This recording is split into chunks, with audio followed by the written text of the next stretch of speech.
Bonjour et bienvenue sur le podcast Ayurveda, le premier podcast francophone dédié à cette médecine traditionnelle indienne.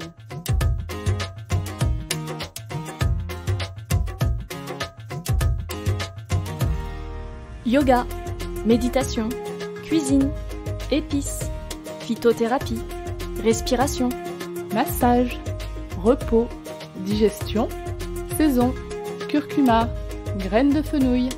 tout ça, c'est de l'Ayurveda. Nous sommes Nat et Lorraine, praticiennes en Ayurveda, et un vendredi sur deux, nous partageons avec vous nos rencontres et notre passion pour cette pratique au travers de thèmes liés à la santé et à l'hygiène de vie. Vous pouvez nous retrouver sur notre site internet www.podcast-ayurveda.com, sur Facebook et sur Instagram.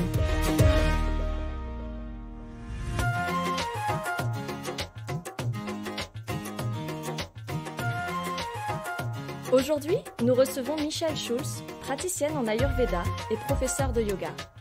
Michelle se passionne plus particulièrement pour la nutrition ayurvédique et propose des ateliers et des consultations afin de permettre aux gens de découvrir l'art de se nourrir sainement selon l'Ayurveda. Nous allons parler des épices, ingrédients phares de l'Ayurveda, pour équilibrer une assiette et bénéficier de leurs nombreux bienfaits.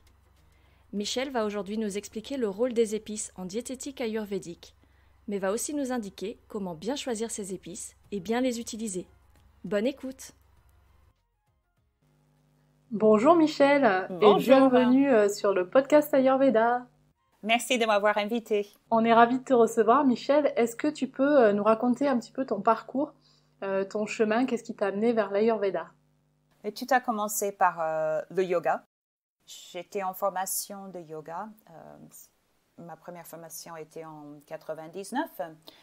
Et pendant cette période, ma maman aux États-Unis, j'étais en France, elle m'a envoyé un livre de Deepak Chopra, La santé parfaite, qui était ma première introduction à l'Ayurveda. Et c'est surtout mon conjoint qui était très intéressé par l'Ayurveda à l'époque, et moi c'était plutôt du yoga. Mais pendant cette formation de yoga, il y avait quelque chose qui manquait par rapport à l'hygiène de vie, ou plutôt à l'art de vie. Ça manquait, et c'est à ce moment-là que l'Ayurveda est venu remplir cette manque. Et c'est à ce moment-là donc, que j'ai commencé à étudier l'Ayurveda un peu plus en profondeur, en allant à l'Institut ayurvédique, le Ayurvedic Institute aux États-Unis, fondé par le docteur Vasant Lad. Il a une école donc, de renommée au Nouveau-Mexique qui est là depuis 35 ans maintenant. Et donc, j'ai fait ma formation auprès de lui.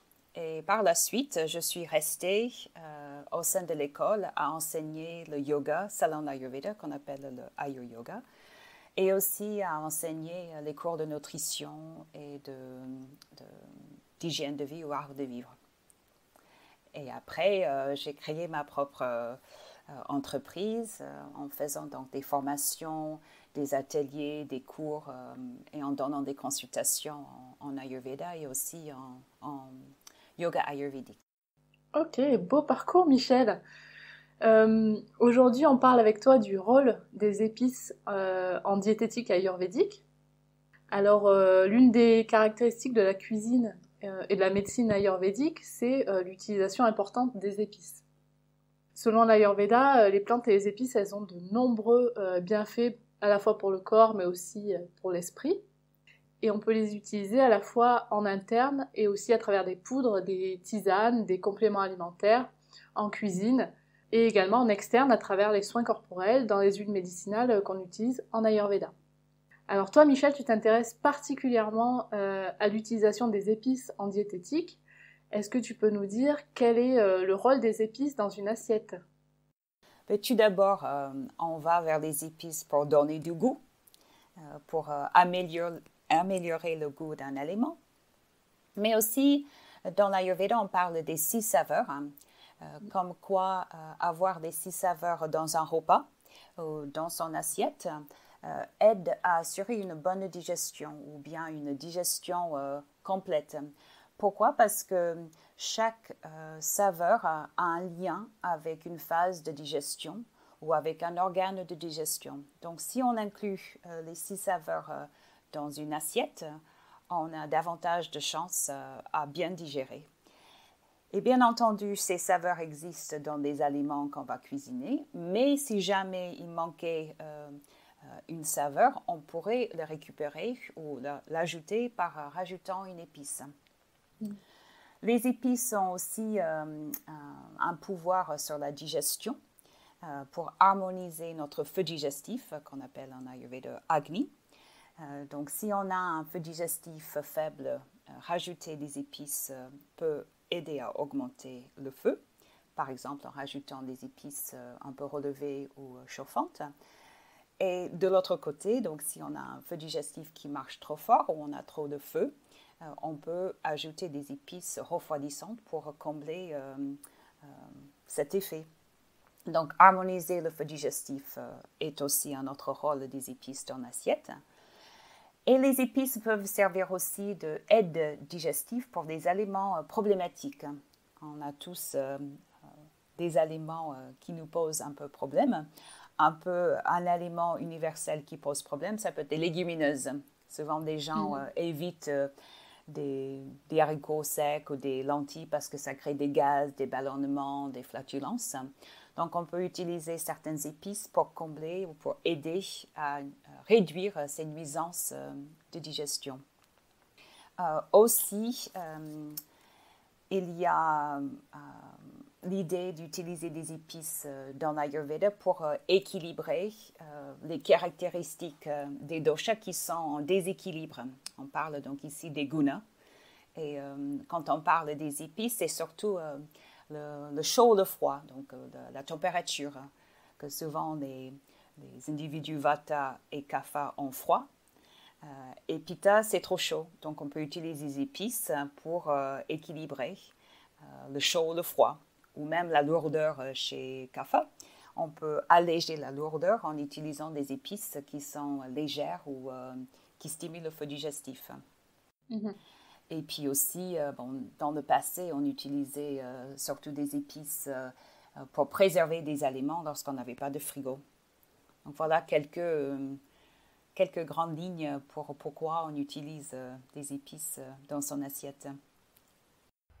Et est-ce qu'il y a des vertus, quelles sont les vertus les plus connues des épices? Donc là, on a vu que ça permettait de stimuler la digestion, d'harmoniser aussi, d'équilibrer quand on a un problème de dosha ou un déséquilibre présent. Est-ce qu'il y a d'autres vertus très connues d'épices? Les épices sont surtout apéritives, donc ça met l'appétit en bouche. L'appétit en route, je pense surtout au gingembre. On pourrait considérer le gingembre comme le petit bois de Agni. Il aide à allumer le feu. Les épices sont carminatives, qui veut dire ça prévient ou soulage des gaz intestinaux, des ballonnements, des flatulences. Et les épices sont surtout digestives, donc nous aident avec la bonne digestion des aliments. Ou bien avec des aliments problématiques, bien entendu. Et ça peut être aussi un premier secours, si vous voulez, pour soulager des nuisances de santé ou de digestion surtout. C'est ce qui vient à l'esprit au niveau vertu aussi. Je pense souvent aux effets anti-inflammatoires, parce que les déséquilibres de l'ordre inflammatoire sont vraiment au courant de nos jours. Donc, on parle beaucoup de curcuma comme une épice anti-inflammatoire. Et en ce moment, on recherche des choses qui sont antivirales ou antibactériennes. Donc, les épices sont connues pour cela. Je pense juste à... C'est pas vraiment des épices, mais c'est les huiles essentielles qui sont faites à partir des épices pendant la plague. La peste plutôt, les voleurs utilisaient des huiles essentielles qui venaient des épices, donc cannelle, clou de girofle, laurier, romarin, dans leurs masques lorsqu'ils volaient les pestifères, enfin des gens qui sont morts de la peste. Donc là, on voit le rôle des épices et aussi leur pouvoir antiviral et antibactériel. Ok. On va voir comment bien choisir ces épices et puis après on verra comment on les utilise. Alors les épices, elles ont des vertus importantes, hein, on l'a vu juste avant. Mais avant tout, est-ce qu'elles sont bonnes pour tout le monde? Alors en Ayurveda, on utilise des mantras. J'appelle ça des mantras. Et une réponse typiquement ayurvédique à cette question, ça serait « ça dépend ». Et oui. On doit toujours se dire ça dépend de la situation, de la personne. Donc, comme tout est orienté dans l'espace et le temps, il faut voir la personne, il faut voir surtout son terrain individuel, l'état de son feu digestif, aussi très important sa base de départ, hein, qu'on appelle donc la constitution. Et aussi, est-ce qu'il y a des déséquilibres ou des conditions qui sont présentes, qui seraient affectées donc, par l'usage des épices. Et si on a une maladie ou un déséquilibre, ou si on prend des médicaments, il y a certaines épices avec lesquelles il faut faire attention. Donc en fait, ce que tu conseilles, c'est peut-être de faire d'abord une consultation avec un praticien pour pouvoir mieux choisir ces épices, choisir des épices qui soient adaptées à la fois à notre constitution, mais également à notre potentiel déséquilibre. Les épices, en général, ne sont pas nocives. On ne va pas créer un déséquilibre énorme, sauf si, par exemple, moi je pense surtout à la qualité thermique. Donc, les épices sont soit chauffantes, soit refroidissantes. Et si quelqu'un a une condition de feu, il rajoute du feu par des épices chauffantes, bien, il va augmenter sa condition. Donc là, on revient au bon sens. Donc si on a du bon sens, on ne va pas rajouter du feu au feu. C'est là aussi où il y a d'autres mantras qui entrent en jeu, les mantras universels. Choses semblables augmentent choses semblables et choses opposées mènent l'équilibre. Donc si on a chaud, de rajouter du chaud ne va pas nous aider. Donc ça, c'est du bon sens. Exactement. Où est-ce que tu conseilles d'acheter ces épices? Est-ce qu'on les achète en magasin? Est-ce qu'on les achète sur Internet? Comment on choisit de bonnes épices? Je pense que c'est bien d'acheter ce qui est de plus commode. Si c'est dans une épicerie bio, c'est très bien.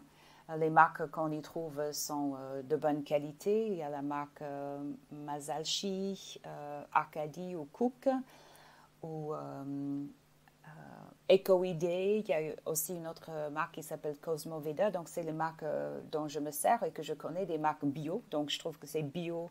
En bio, c'est très important parce que dans les épices, en général, dans un aliment, ce qui est retenu lorsqu'on se sert des pesticides ou ce genre de choses, c'est la graine ou la partie huileuse. Et comme les épices sont très riches en huile, et beaucoup d'épices sont des graines, elles sont assez sensibles à ce qu'on met dessus. Donc, privilégier le bio, c'est très important. Acheter dans un magasin bio, c'est super.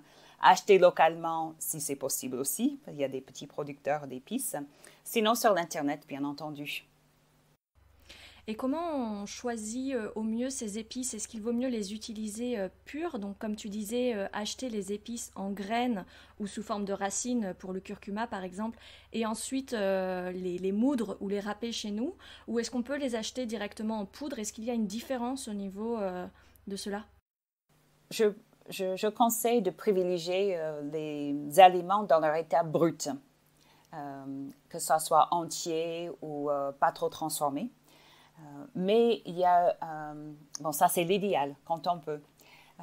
Il y a bien entendu beaucoup de prana ou de vitalité dans le brut ou l'entier. Et dès qu'on le transforme, ça perd sa vitalité. Donc autant qu'on peut d'acheter entier et de les transformer nous-mêmes au fur et à mesure qu'on a besoin.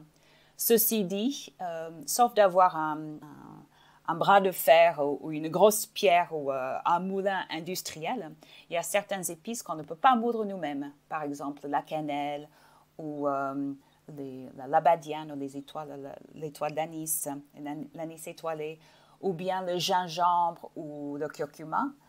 Pour le rendre en poudre, c'est assez difficile.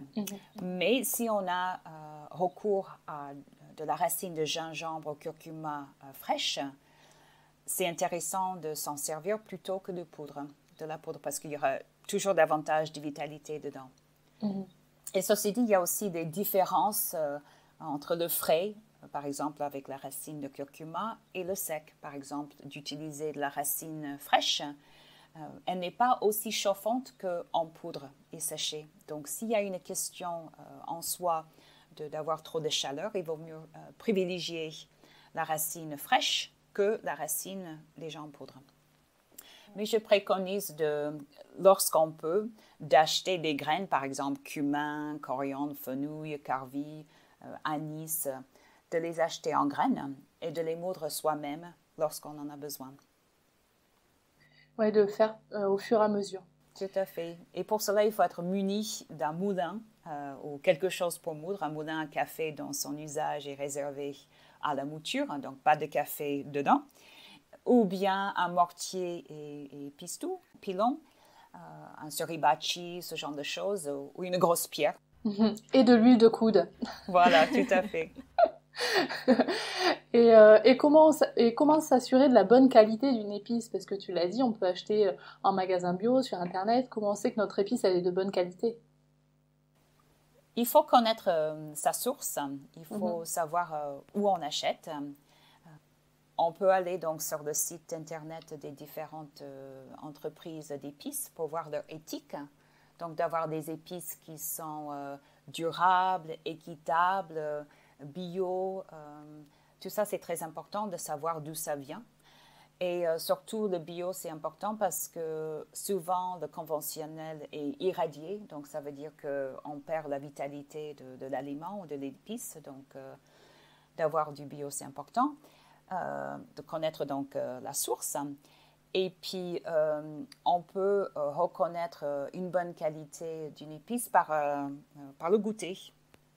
Si ça n'a pas de goût ou si la couleur n'est pas comme il faut, par exemple, le fenouil, c'est censé être de couleur un peu verte vive. Si c'est marron ou beige, on peut se douter de la qualité. Il y a aussi l'exemple du gingembre. Je ne sais pas si vous avez vu sur Arte, il y a un mois, il y avait un documentaire sur le gingembre. Ça s'appelle Gingembre. Et d'ailleurs, c'est peut-être visible encore. Donc, c'était toute une histoire sur le gingembre tel que c'est cultivé de façon massive en Chine et de façon conventionnelle par rapport à comment c'est cultivé au Pérou en bio. Et c'est jour et nuit, c'est complètement différent. Ah oui. Donc c'est bien de s'assurer finalement que notre gingembre vient plutôt du Pérou que de la Chine alors. Oui. Ou si c'est de la Chine en bio. Mais c'est vrai que de connaître sa source, c'est vraiment important. Et puis aussi, quand on peaufine ses sensibilités, on peut reconnaître une bonne qualité ou pas. C'est comme quand on voit des légumes dans un magasin conventionnel par rapport au bio, il y a une vitalité dedans qui se voit. Alors, je voulais rentrer un petit peu plus dans le côté pratique et ajouter une petite question parce que nos auditeurs maintenant connaissent bien les différents doshas, vata, pitta et kapha. Est-ce que tu as des épices que tu recommanderais particulièrement pour chacun de ces doshas? Des épices qui soient très équilibrantes ou en tout cas à favoriser pour vata, pour pitta ou kapha? En effet. Donc, vata qui souffre surtout du froid et du sec et de la légèreté. Donc, on va appliquer l'opposé par des épices. L'épice phare, je trouve, pour Vata, c'est le gingembre, parce que ça stimule le feu digestif et comme Vata a un feu digestif aléatoire, ça va aider à régulariser, d'avoir ce petit bois. Et le gingembre en frais a une côté un peu huileuse, donc ça va combler le sec. Et comme c'est une racine en encre, en utilisant, donc on voit donc l'usage de cette épice pour équilibrer les gunas ou les caractéristiques.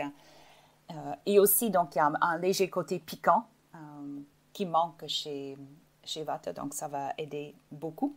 Il y a une épice chérie, selon l'Ayurveda, pour Vata, c'est le hing ou l'asafoetida.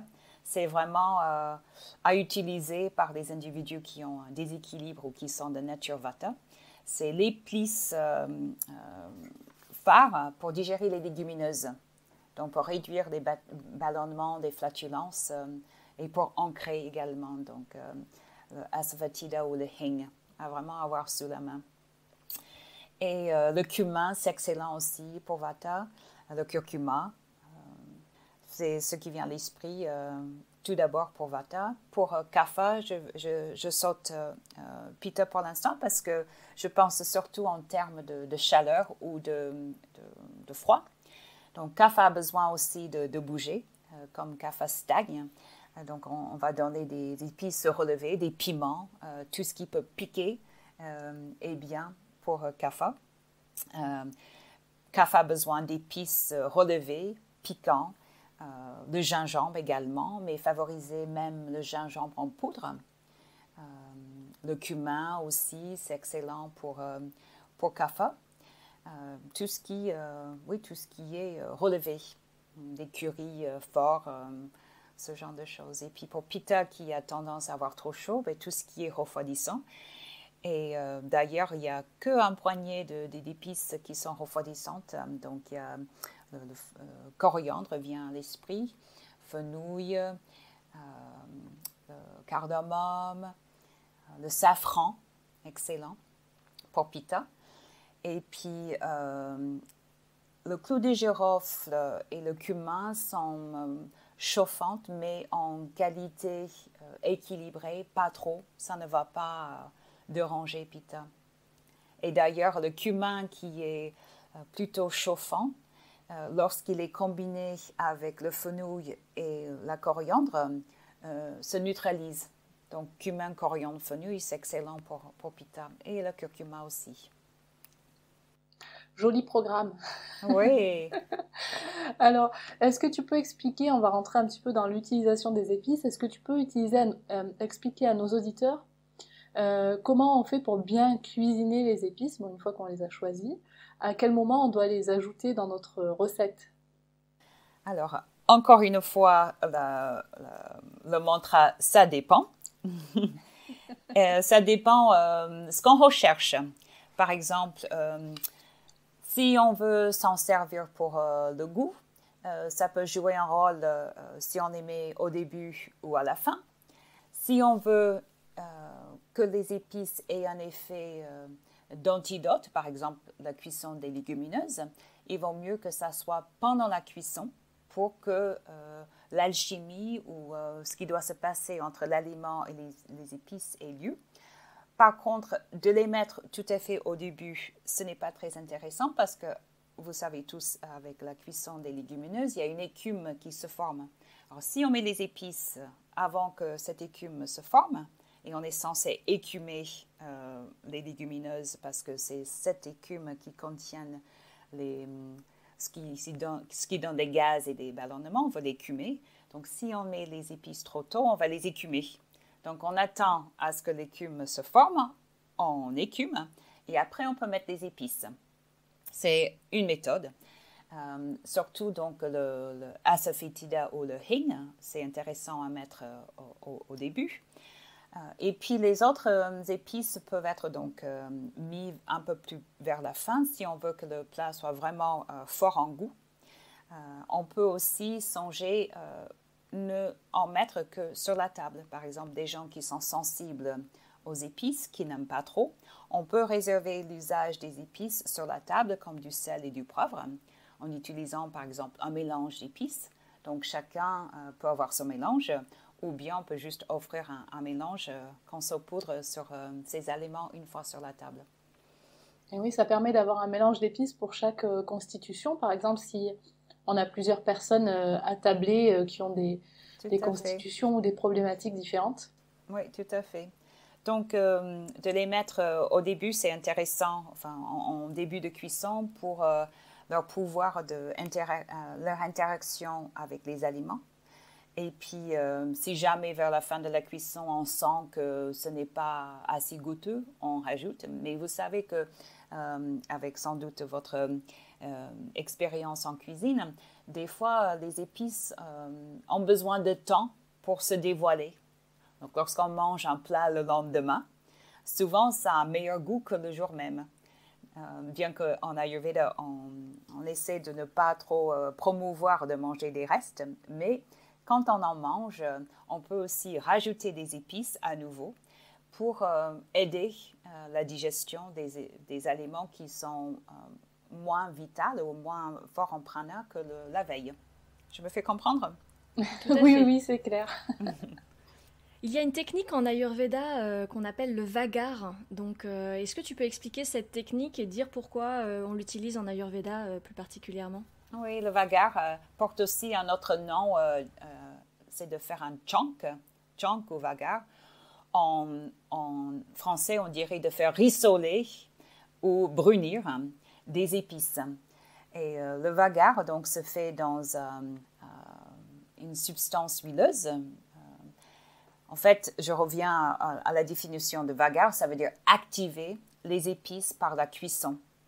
Et si on le fait dans une matière grasse, ça aide avec le potentiel des épices. En fait, l'idée, c'est que dans chaque épice, il y a des pouvoirs qui sont un peu endormis et on doit les activer pour que ça soit davantage disponible ou biodisponible pour le corps. Donc, on utilise une matière grasse comme le ghee en Ayurveda. On sait que le ghee, c'est vraiment la matière grasse chérie de l'Ayurveda. Et pourquoi? C'est parce que le ghee est considéré comme un yogavahi. Ça, c'est le mot en sanskrit pour catalyste. C'est un catalyste pour que tout ce qui est cuisiné avec va être potentialisé. Ou bien, on peut utiliser un autre mot qui s'appelle anupana, qui veut dire un moyen de transport. Donc, le ghee est un moyen de transport pour tout ce qui est cuisiné avec, d'aller vers la digestion, ou vers l'appareil digestif avec davantage de facilité, ou au-delà, d'aller vers les tissus, les dhatus, avec davantage d'aise. Donc, le fait de faire cuire ou activer les épices dans de l'huile ou dans du ghee va être un atout pour la digestion, surtout pour les gens qui supportent la cuisson à l'huile. C'est bon pour la digestion, pour l'estomac, également pour la rate et pour les reins. Donc, c'est intéressant. Mais sachez que ce n'est pas pour tout le monde, parce qu'il y a des gens qui ne supportent pas la cuisson à l'huile, au ghee. Des gens qui ont un foie fatigué ou l'absence de vésicule biliaire, par exemple. Donc, à ce moment-là, on peut faire cette même technique avec un fond d'eau ou même juste toaster à sec. Ça existe. On peut le faire comme ça. Ou bien, il y a même de le faire dans du jus de gingembre. On fait presser du gingembre frais. Et ça peut être aussi un véhicule pour les épices, surtout pour la rate. C'est intéressant. Ah, je ne connaissais pas cette technique dans le jus de gingembre. Je viens d'apprendre quelque chose. Et du coup, les épices utilisées, elles sont sous la forme brute ou on peut également mettre les poudres? Alors, les deux, mais il y a un ordre. Par exemple, on commence avec l'entier ou le brut. On commence par des graines, tout ce qui est entier. Et une fois que les épices commencent à danser, par exemple, si on utilise des graines de moutarde, on va voir que les épices commencent à sauter, les graines sautent. Ensuite, on rajoute donc ce qu'il y a de frais, par exemple, ou de cru. Par exemple, si on veut utiliser les racines de gingembre ou de l'oignon, de l'ail, échalote, poireau, c'est la suite. Et en dernier lieu, on met les épices en poudre. Et pourquoi? Parce que la poudre a tendance à s'accrocher et aussi à brûler. Donc, c'est vraiment vite fait à la fin. Et donc, ensuite, quand on fait cette préparation à part, ensuite, on l'ajoute à ce qui est en train de cuire, soit au début, pour que ça reste avec les aliments tout au long de la cuisson, soit à la fin. C'est au choix. Et le choix vient donc du but. Est-ce qu'on veut que les épices aient un effet thérapeutique pendant toute la cuisson ou est-ce qu'on le garde pour la fin pour qu'il y ait du croquant et un goût un peu qui éclate à la fin. Donc, on peut jouer, on peut voir la formule qui marche le mieux pour nous. Ça donne envie là, de faire danser, sauter les épices. Oui, tout à fait. C'est vraiment, on a une palette quand on cuisine et on se donne la possibilité de jouer ou de ne pas trop suivre des règles, de se permettre de voir, de faire l'expérience. Comme vous savez, en Ayurveda, on ne parle pas vraiment de il faut pas, parce que ce n'est pas un système dogmatique. C'est une tradition qui nous apprend à se connaître et de voir les effets des aliments sur nous. Donc, on peut faire cette expérience avec les épices pour voir leurs effets positifs ou négatifs. Et bien justement, est-ce qu'il peut y avoir des effets négatifs avec les épices? Est-ce qu'il y a des épices dont il faut se méfier, par exemple, surtout en termes de quantité? Moi, je pense surtout, je reviens à ce que j'ai dit tout à l'heure par rapport à la chaleur. Si on a des conditions de chaleur dans le corps, par exemple des éruptions de peau, ou on a une condition inflammatoire, c'est vraiment important d'éviter toutes les épices qui sont chauffantes, parce que chose égale augmente chose égale, donc on ne voudrait pas augmenter la condition en nous. Donc, de ce point de vue, il faut faire attention. Sinon, il n'y a pas vraiment d'épices qui sont nocives en grande quantité, sauf si on a une maladie ou on prend des médicaments, par exemple, quelqu'un qui prend des anticoagulants devrait faire attention au gingembre, au curcuma, au safran, ce genre de choses. Donc, si on a une condition particulière, à ce moment-là, il faut faire attention.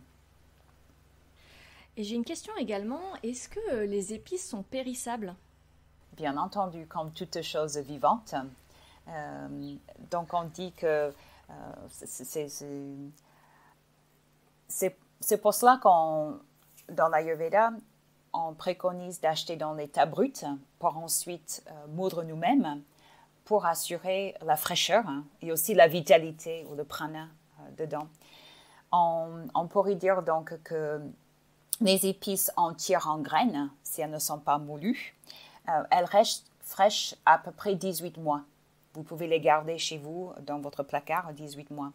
Si ce sont des épices un peu plus robustes, comme les bâtonnets de cannelle, noix de muscade, des graines de poivre, des gousses de cardamome, tout cela reste fraîche à peu près jusqu'à 3 ans. Et puis des épices achetées en poudre, mais comme on ne peut pas assurer depuis combien de temps elles ont été moulues, si on achète déjà en poudre, c'est intéressant de les acheter à une source où elles se renouvellent assez fréquemment. On sait qu'elles n'ont pas été sur les étals du magasin pendant des mois et des mois. Et si on les a moulues nous-mêmes, on dit que ça peut rester frais jusqu'à 6 mois, mais de préférence, ne faire une quantité qui va durer voire 1 mois pour assurer les qualités thérapeutiques des épices. Ok, donc de toute façon, on l'a vu, plus c'est frais et plus il y a de prana, d'énergie. Tout à fait. Et je rajoute une dernière chose là-dessus, c'est tout dépend aussi du stockage. Si on laisse nos épices sur nos comptoirs de cuisine joliment présentés, ben la lumière nuit la vitalité des épices, donc il vaut mieux les garder dans un placard, mais pas dans un placard où on les oublie. Pour que les épices soient thérapeutiques, il faut s'en servir et puis il faut se servir aussi un peu plus d'une pincée. Il faut vraiment s'en servir pour que ça soit bénéfique pour nous. Et puis, l'humidité nuit aussi la vitalité des épices. Je pense surtout quand on a un flacon d'épices, si on est en train de cuisiner, qu'est-ce qu'on fait? On met l'épice direct sur la casserole où il y a des vapeurs qui montent. Donc, les vapeurs entrent dans le pot d'épices et ça nuit la vitalité de l'épice. Donc, ça, c'est à éviter. Soit de doser dans une cuillère ou dans la paume de sa main et de rajouter. Il y a aussi la chaleur qui nuit aussi à la vitalité des épices. Donc, les épices vont s'abîmer davantage si elles sont au soleil ou bien trop proches de l'endroit où on cuisine. Donc, ça, ce sont des choses à prendre en compte lorsque on parle des épices qui périssent. Mhm. Est-ce qu'on peut faire des mélanges d'épices? Est-ce que ce serait une bonne chose de faire des mélanges d'épices, évidemment? Oui. Et d'ailleurs, c'est une de mes spécialités. Je fais des churna ou des synergies, j'appelle ça. Donc, on pourrait aussi appeler ça un masala, qui veut dire mélange. L'idée de mélanger des épices les rend davantage puissantes, ou on pourrait dire aussi que ça potentialise les épices. Donc, c'est assez intéressant. C'est assez pratique aussi, surtout si on a des épices chéries ou des épices qu'on aime, dont on se sert tout le temps. Plutôt qu'en cuisine d'aller attraper les épices individuelles pour un certain plat, on pourrait se dire, bon, pour ce plat, je vais faire ce mélange et je vais m'en servir pour ce plat. Et pour un autre plat, ceci, ou un autre plat, cela. Donc, on peut avoir plusieurs mélanges, ou bien des mélanges selon la saison, avec des épices de saison. Par exemple, en été, je vais choisir des épices qui ne vont pas trop chauffer, et ça sera mon mélange d'épices pour l'été. Mais alors que l'automne et l'hiver arrivent, je vais changer de mélange et je vais utiliser des épices qui vont aider mon feu digestif dans une saison où il fait plus froid. Donc ça, c'est intéressant aussi. C'est aussi pratique lorsqu'on ne mange pas à la maison.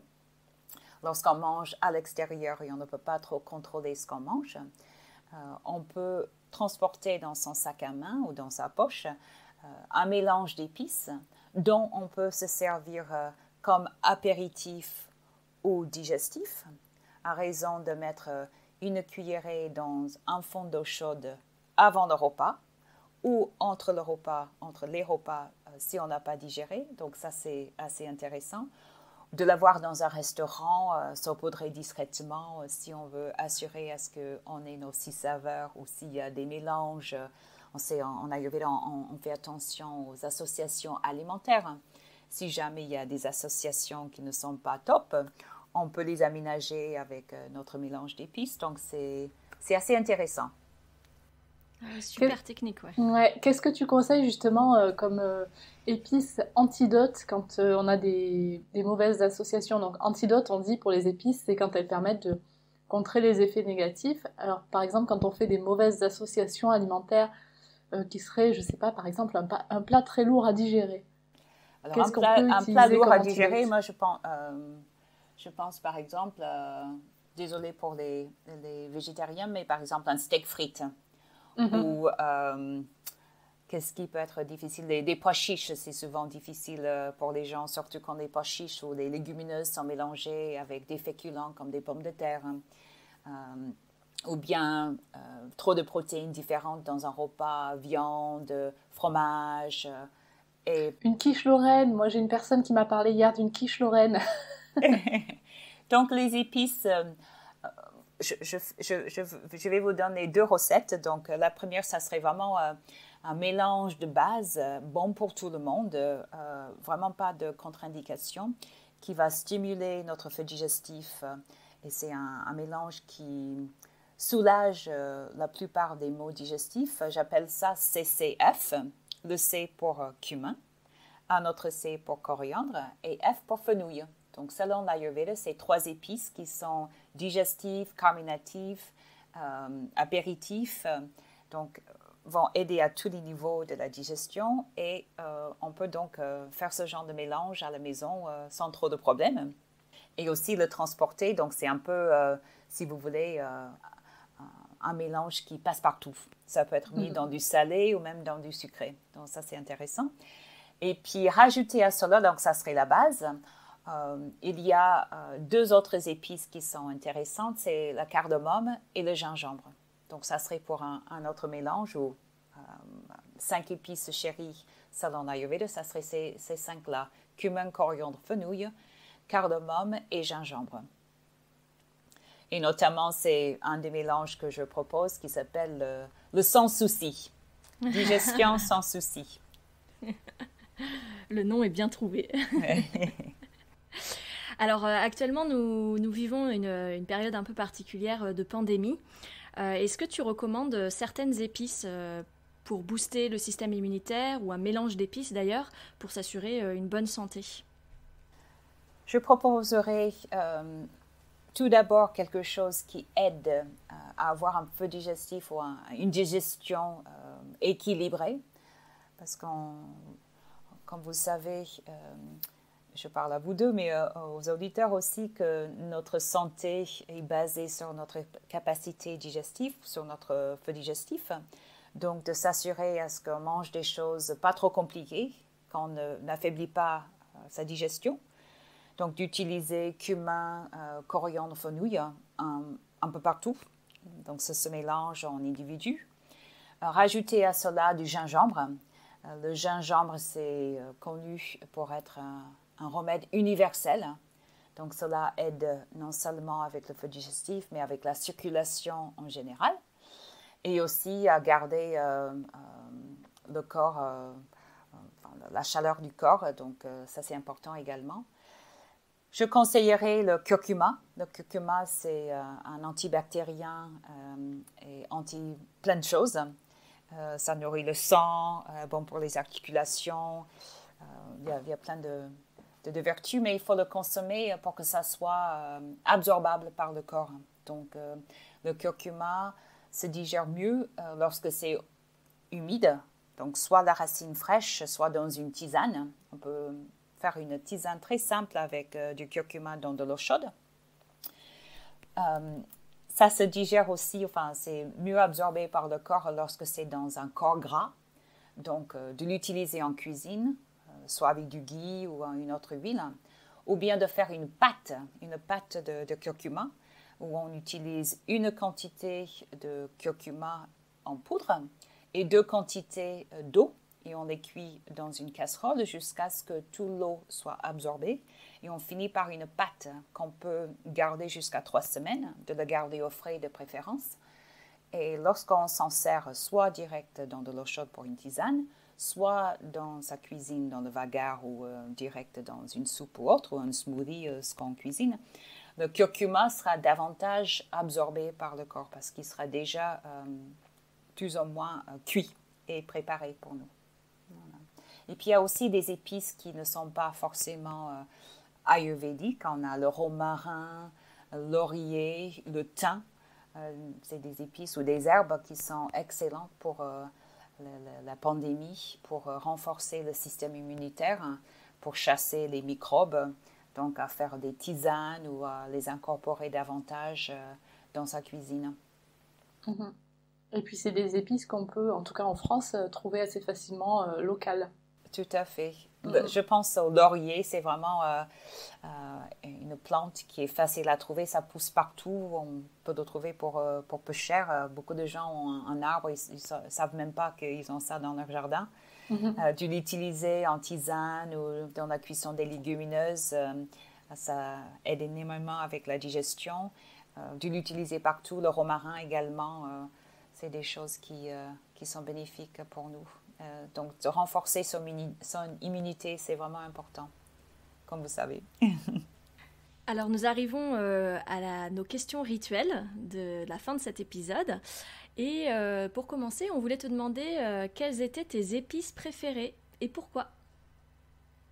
J'adore la cardamome. J'adore le café aussi, mais le café ne m'aime pas toujours. Donc, j'ai toujours des gousses de cardamome dans mon sac à main lorsque je prends un café à l'extérieur. Donc, je croque ma gousse de cardamome pour aider avec le café qui peut être acidifiant. Donc, ça neutralise les acidités, non seulement dans le café, mais dans des aliments acidifiants. Et la cardamome a la capacité de réduire les effets néfastes de la caféine ou du théine. C'est pour ça aussi qu'on l'utilise dans le chai, dans le mélange de chai. Et lorsque j'ai un feu digestif un peu ralenti, la cardamome aide énormément à stimuler le feu digestif, à aider les aliments gras, parce que ça stimule la production de la bile, donc ça agit sur vésicule biliaire et foie, donc c'est assez intéressant. Deuxième épice, ça serait le fenouil. en étant pita, j'ai une penchante vers le sucre, surtout si je mange épicé. Et aussi, je vais éviter le dessert pour ne pas chambouler un bon repas. Je mâche quelques graines de fenouil qui remplacent un dessert. Remplace pas toujours le chocolat, mais remplace un dessert. Donc, j'aime bien avoir cela aussi. Et puis, en troisième lieu, ça serait le safran. C'est vraiment, je trouve, la reine des épices. C'est tellement délicat et subtil. Donc, j'aime bien faire une eau de safran que je bois tout au long de la journée. Ça renforce le foie. Et ça aide aussi avec des envies. Par exemple, si on a des envies de sucre ou des envies alimentaires en général. Le safran, c'est connu pour réduire les envies par 50%. Donc, c'est intéressant.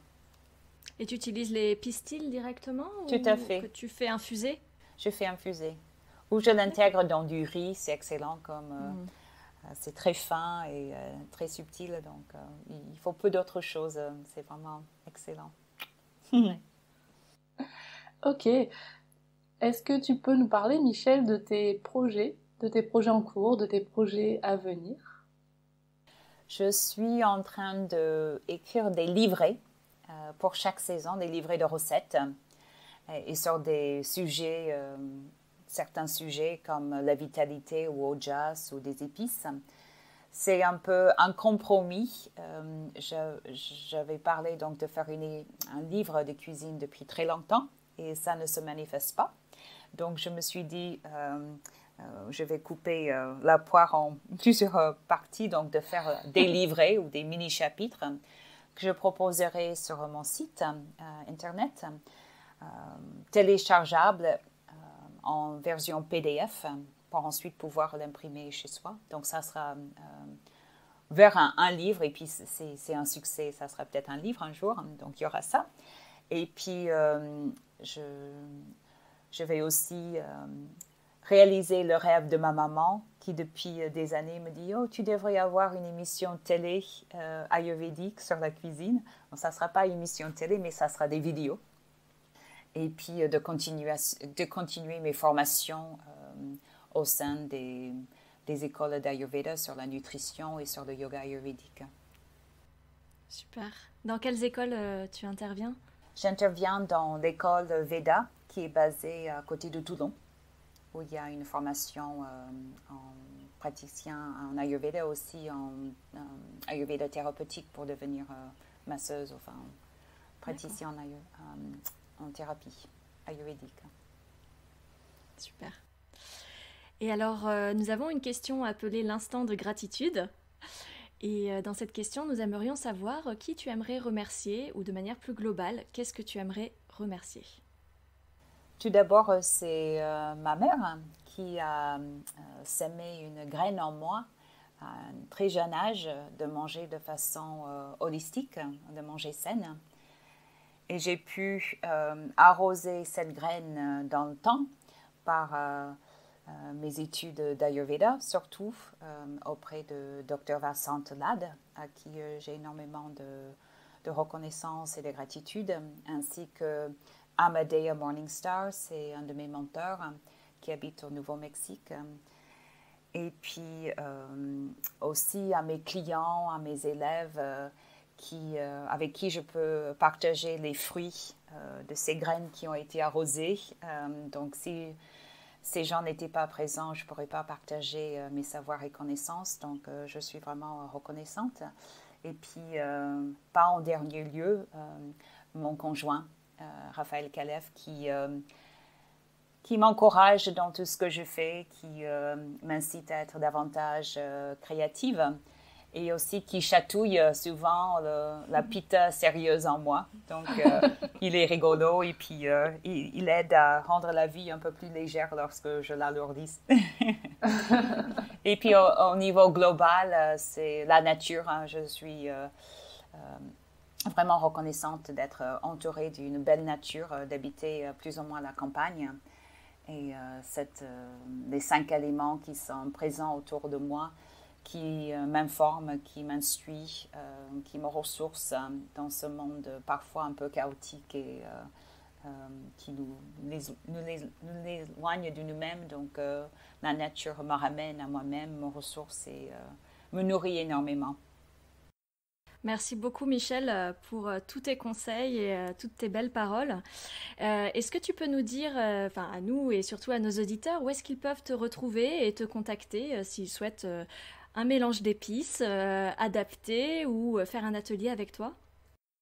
Oui, j'ai donc un site internet qui s'appelle Ma Petite Cuisine Saine, donc mapetitecuisinessaine.com.